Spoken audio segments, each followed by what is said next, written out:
Welcome back to another NPC bonus episode. I'm your host, N64 Josh, with a very special guest, Metroid Mike 64, the creator of Super Mario Brothers 5. What's going on? How are you? I'm doing great, man. It still feels weird hearing that. Does it? Super Mario Brothers 5, yeah.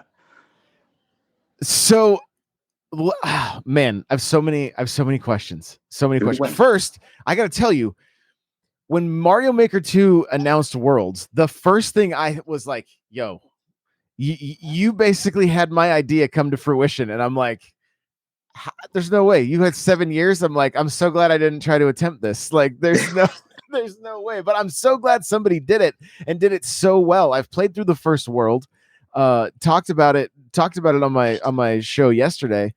And it, like, I think I want to go back. Actually, I want to go way back with you a little bit.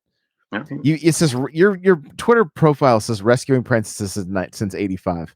Like, how'd you get introduced to Mario?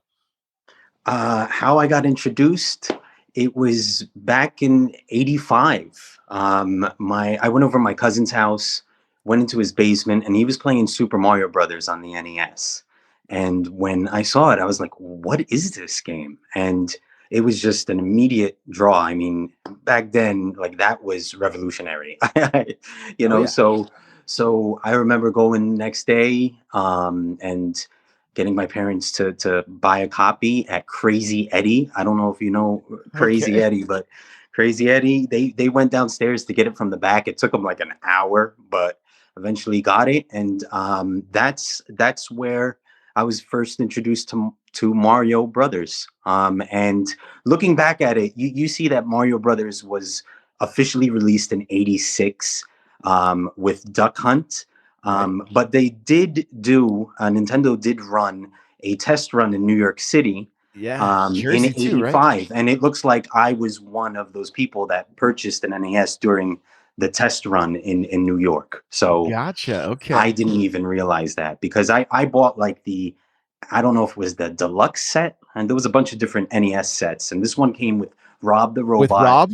Yep. Yes, and it came with Gyromite and Duck Hunt. Yeah. And when people say, no, Mario Brothers released with the NES, I was like, no, man, I remember owning an NES before Mario Brothers, and I was playing games like Kung Fu and baseball, and all those. So the black box titles. Yes, the black box titles, which Mario Brothers is a black box title as well, right? Exactly. Yeah. That is so interesting that you got in on the early, because I was early enough with mine that I still had the gray zapper. That was me too. The Christmas, but then my best friend, he got his like just the year later, and it was the orange zapper. Yeah. So and I kind of like that one a little bit better. And I you that one? Yeah, but looking back at it, obviously the gray is the more classic. Interesting. I have a couple of it. I find them at thrift stores all the time for like I eventually bought a couple. I even snipped the cords off and just used them as toys back in. I love it. So, I mean, you played one. We're gonna go just a little trip down memory lane. So, sure. Like, did you complete Super Mario Brothers back in the day? Did you rescue the princess? Okay. Yeah, that many times, and when Mario Brothers 2 dropped, it was insane to find that game. I think the first time I saw it, they were selling it for like $100, like the price gouging, Oh yeah. That and the Zelda game, Zelda 2 was a hard one to find. But Super Mario Brothers 3 was like the hardest game to find when it came out. You went to Toys R Us, and nobody beats the Wiz back in the day, and they never ever had it. And I remember one time I was able to find it, and you call your cousins being like, "Yo, I found it here. Do you need me to pick you up a copy?" Yeah. Out on the payphone. Yes. And then I remember when Mario World came out, that came on the new splashy Super Nintendo. That just looking at Mario World, I was like, whoa, and Yoshi and the cape where you can fly longer than just, with the raccoon tail. I was just like, yeah, it blew me away, the Super Nintendo. So I would say I prefer Mario World over Mario 3, but Mario 3 is a masterpiece. Like, I love everything about it. I'm not knocking Mario 3 at all, at Yeah. all. So it's really funny. I've just started doing these community episodes where I'm interviewing different people in the community, and our main question is, what is the better game, Mario 3 or Mario World? Okay. And Okay. so you just answered in your opinion what the better game is, and I love it. I mean, do you, I love looking back at the hype. And it's really Yes. interesting that you said that Mario 3 was so hard to find because I never owned it as a kid. Okay. I Okay. always wanted it. 2 took me forever. I talked about it on yesterday's episode. Like, I gave my mom like all my birthday and Christmas money and was like, do not let me touch this until you find. And she would, every time she come home grocery shopping, I'm like, did you get it? She's like, no. Did you get? And it wasn't until years later that I even knew about like the chip shortage and stuff like that. I didn't Okay. even know that was a Yeah. thing as a kid, right? I mean, there was No. no internet and stuff like that. How would we know? So, Yeah. um, so that's interesting to hear about. I now I want to do a little more research on 3 and see if there was something similar with that. Because yeah, I mean, I had friends that had it. I'd borrow it all the time, but Yeah, I I, never I had my I own thought it was copy. more like the demands that, like, they put it on the shelf and it was gone, immediately. And that very well could be the case too, because I mean, the Wizard came out like I don't know a kid in school back then that was not talking about Mario 3. Yeah, Like yeah, it was huge. And then when the Super Nintendo was announced and we got to see all those new colors and Mario riding on Yoshi and like you were saying, the cape, everything. Like, do you remember the first time you held the Super Nintendo controller in your hand and saw Mario on the screen? yeah. It was at another cousin's house who was able to snag the Super Nintendo before me, and using the shortcuts and all that stuff, like the warp zones, was able to beat it at his house. Not in the first playthrough, but. So by the time I did get a Super Nintendo, I had already beaten it, and I didn't want to tell my mom that because I feared she wouldn't buy it for me. Yes. You know? I love that. Yeah. That is great. That is great. I was in a similar situation. My neighborhood friend had the Super Nintendo, and we would walk like it was something like 2 or 3 miles. I lived out in the country, but there was a gas station that had an electronics store tied to it, and that store had rented games, and we would go and rent Street Fighter all the time. But we had to Okay. we had to walk forever on these busy streets. Like it Okay. was one of those things. It was I would tell my mom I would never ask if I could go do it. I would just do it and then just let her know like, hey yo, I went. She's like, what are you doing walking over there? But yeah, that first time holding the Super Nintendo, it was way more comfortable. Yeah. All the Yeah. extra buttons, it was like Yeah. going from 2 buttons to shoulder buttons and the Y and X button. It Yeah. was it was a really magical time, honestly. Yeah. It was amazing. Anytime you get a new console in your hands, and even with the 64, that same cousin came over and he just surprised me with it, and I was like, oh my god, you have a 64, and playing Mario 64 was Yeah. bonkers, bonkers. It So, like, m- people trash on it now, like some people about Mario yeah. 64, but that thing was it's a masterpiece. It was great. My problem is I watched a friend beat Bowser. I thought it was the end of the game, and I'm like, well, I'm not buying this game now. I just saw the end, not realizing how much. Like, it wasn't until about 3 years ago that I finally beat it on stream, and all everybody in chat was just like, you're finally completing this game. Throwing the penguin off the cliff, and all the classic Mario 64 stuff. So, Oh, um, that's good. yeah, yeah, for sure, for You sure. played it on the So, remaster, which one are we talking? the 3D All Stars Mario 64. I did play it that way. I think I Yeah. actually completed it on the Wii U. I think that's how. Okay. Okay. I think Cool. that's how I ended up playing it. So, what are your thoughts on the new Super Mario Brothers games? What do you think of those?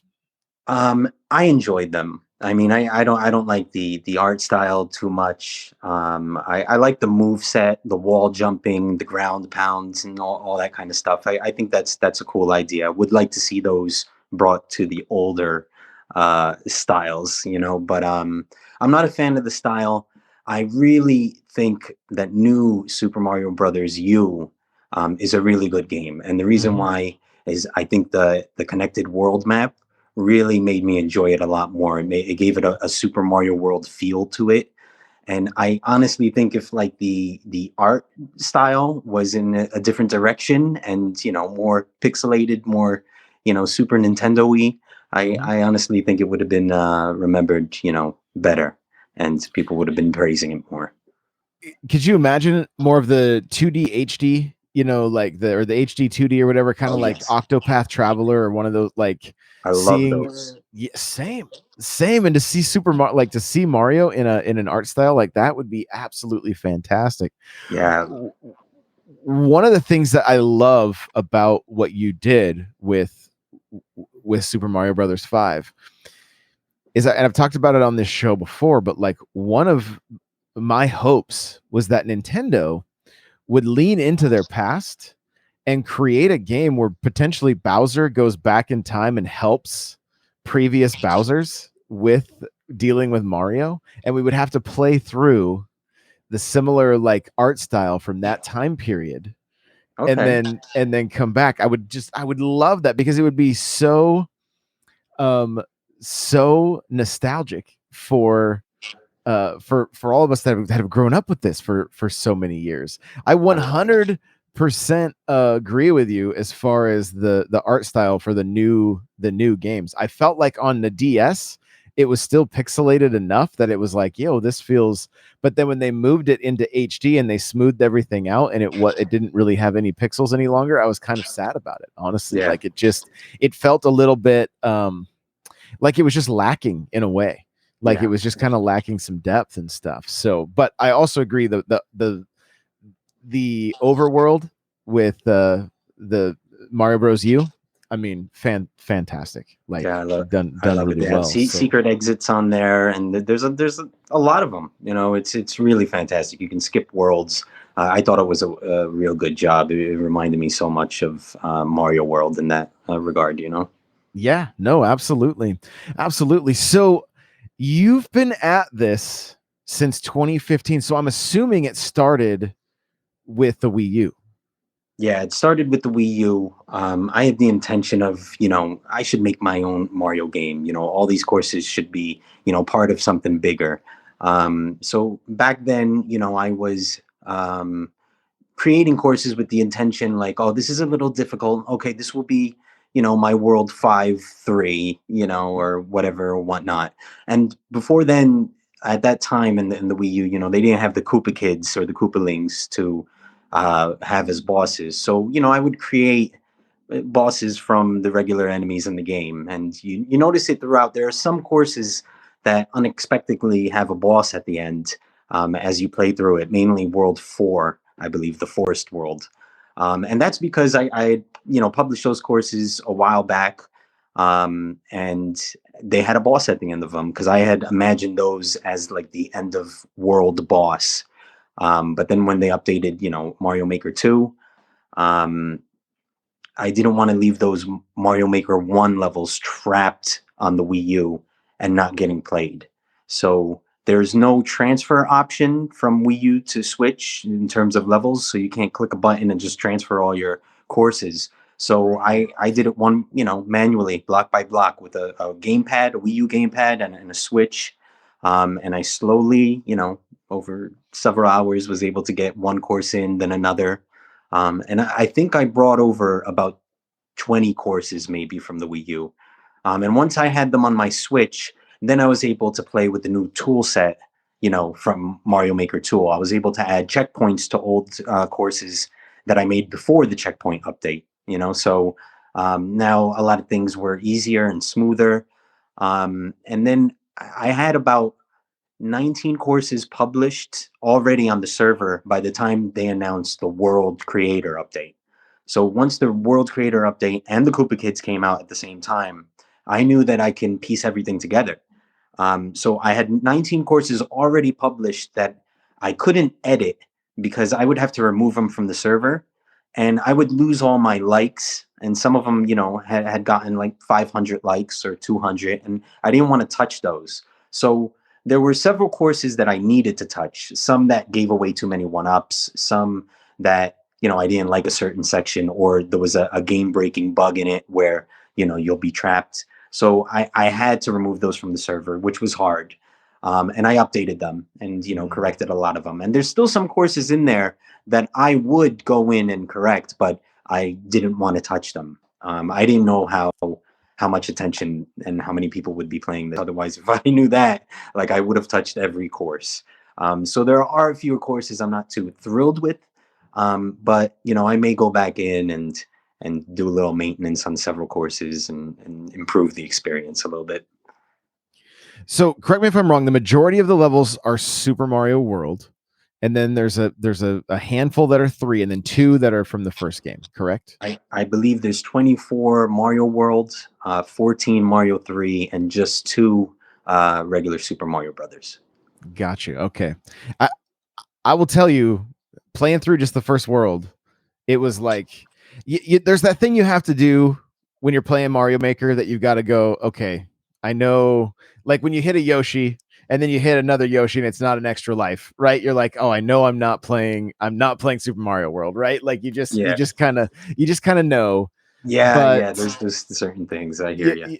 but you just, for me, I just look past all of them. I'm just like, no, I'm gonna just allow myself to like really like I just kind of lost myself in it, and it felt like I was playing that Nintendo made levels. Like, tell us about that a little bit. Like, this is obviously a passion project. You can tell the love that went into it, but like, I mean, we know the inspiration, but like, what was the motivation? What kept you going? And like, what some of the design decisions and things like that? Like, just kind of some of the stuff in your head.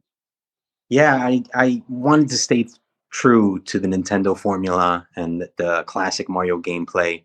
I didn't want to throw coins everywhere on the screen. You can place one or two or three, and power ups. It's the same philosophy.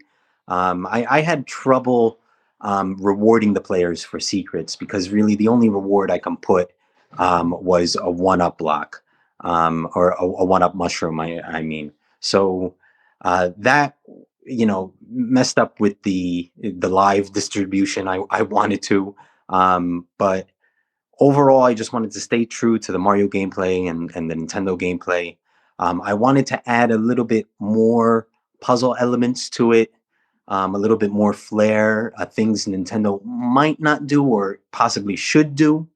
So sometimes, especially in the late game, I do divert a little bit from the Nintendo formula, but ultimately at the end, I do try to stay true to classic Mario, and not punish the player, reward them for exploring and playing, and I want them to get far in the game. I want them to see more of the game, and courses that I feared people might get stuck on or might have this one tiny section where maybe they don't enjoy or they're about to quit. I made those courses part of a path, like a skippable option. So you will come starting from World 2, going to World 7. There will be, paths where you decide which course you have to take. And then that's mainly to give the player more options. It's more funner that way. It reminds me a little bit of Castlevania 3, how you have to pick a different stage at the end of the course.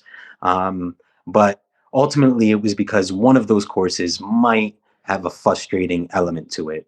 Like in the second world, there's a power balloon section, a side-scrolling auto scroll kind of like section. And I feared some people will be, won't enjoy it and might be like, oh man, I want to see the rest of the game, but I can't get through this, oddball here, this power balloon. So I made that skippable. So I hope people take advantage of that and, actually leave the course and try to go to another course. Because it was hard to differentiate the courses on the world map. You try to change one into a different icon or add a little element to another one, like a pyramid behind it. So you can kind of know that's the pyramid course. But every time there was a branching path, I wanted to make sure you knew, that there was a difference between the two. Understandable. Yeah, I love that, man. It's again, I've just played through the first world, but everything just felt so nostalgic. And you mentioned coins right off the bat.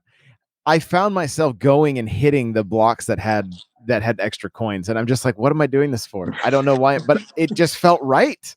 It That's felt great. That's right. great. Like I'm like this, yeah, this is what I should be doing.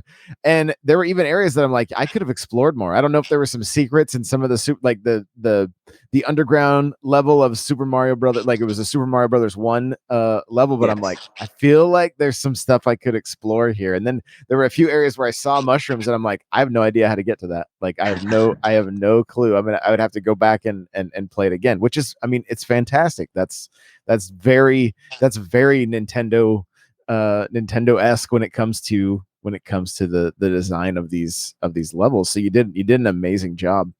Um you did 40 levels, right? 40 different levels on the Switch. So were you mainly playing handheld or on the TV? I do have I bought a external stylus, like Mm. a third party stylus that I use. So I like doing that on a table and using the stylus.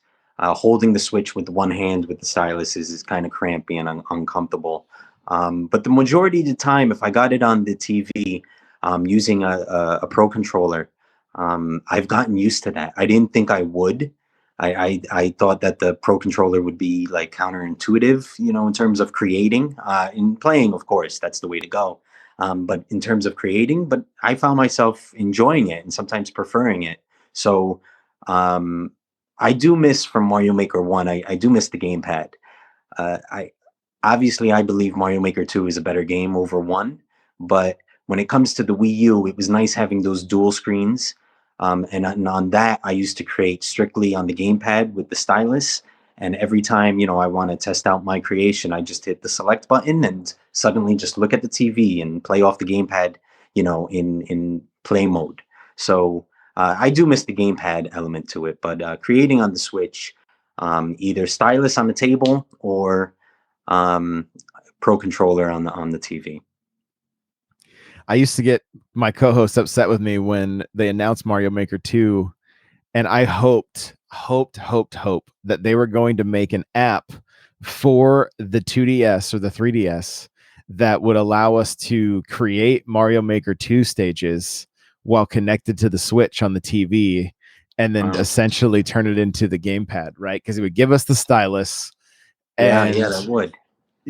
and then you could just just just play it as normal, because I have a feeling it did hinder some, right, as far as creating with the I didn't want to do it nearly as much. It just was way easier with the tiny stylus, because even the aftermarket styluses, then you're not, like you said, you got to set it down on the table or something, you're hanging on to it, it is gonna cramp your hand and whatnot, just not great. Yeah, and in the beginning of Mario Maker 2, when I popped it in the dock and had it on the TV, I was like, wait, no, something's missing. Like without that second screen, at first I was like, man, this kind of stinks. But I was excited about it and everything, and I started importing Wii U courses immediately in the first week and published them off. Um, and they did fairly good, a lot better than they did on the Wii U. Mm. So I was like, okay, I'm actually getting a lot more likes in this sequel. So I did better, yeah, in terms of likes and as a creator. So I was thrilled with it. And then when they finally announced the world's map creator, like that was it. Like I was like, okay, they've given me everything, and the Koopa Kids. I was like, they've given me everything I could have asked for. Yeah, If they give anything else, that's icing on the cake. But that was the meat and the bones right there that I really needed. So I'm not complaining about not having any more updates. I gotcha. Yeah, I loved in the Super Mario Brothers stage, getting the Game Boy, the bouncing ball Yes. power up, right? I was like, oh, this is a great touch. And then I saw in your tweet that you've got the Mario 2 mushroom, Yes. is available in some of the Yeah. levels as I well. had to So throw that in there, man. Everything is better with Super Mario Brothers 2 music. I don't know. It's just it feels right. Super Mario Brothers 2. it, you know what? It's that. I mean, it's one of the most nostalgic games for me. Like when I see my phone, my home screen right now, as you can see, Super Mario Nice. 2. You know, like I'm always humming that music. My best friend growing up, we were this, just we would wear out Nintendo Power magazines trying to find any more information about that game. Like, so I was it put a smile on my face when I saw that you added that mushroom. So, well, Mike, thanks so much for taking the time. Yeah, no problem. It's great. Where can people connect with you if they want to chat about Mario Maker and the Super Mario Brothers 5? Twitter. That's basically my main go-to platform. I'm Metroid Mike 64, and I'm just on there. Talk about games, and that's pretty much it. So, last question: are you going to be making any more stages, or are you going to be you going to take a little break? See, like towards the end, like I had the super world ready, months ago, but I like sitting on projects before I publish them, because once they're there, you can't really remove it. You can, but I don't want to.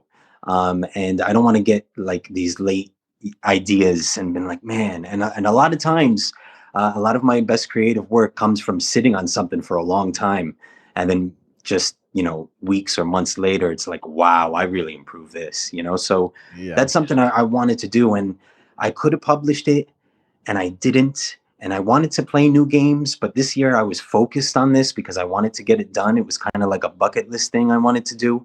yeah, So I avoided Splatoon 3. I want to get it, but I avoided it. And yeah. I wanted to sometimes just relax and kick it and play some games, but if I lose that creative flow, I will shelve the game for months, and that's how much it was. The 7 years is not like I was locked in the basement, and just grinding, like I put it on the shelf for 6 months at a time.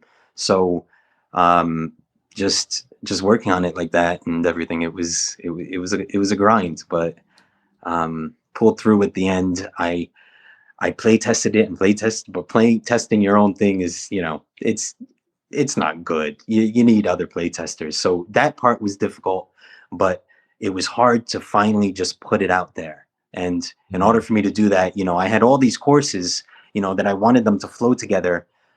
So 19, or that I pulled 7 from there. So 12 courses were stuff I didn't want to touch. But the other ones, I had them all at me. I wanted to make them continuous. I wanted to make the Koopa Kids have proper, checkpoint before. I wanted the rooms to match for continuity purposes. I wanted a treasure room after each Koopa Kid.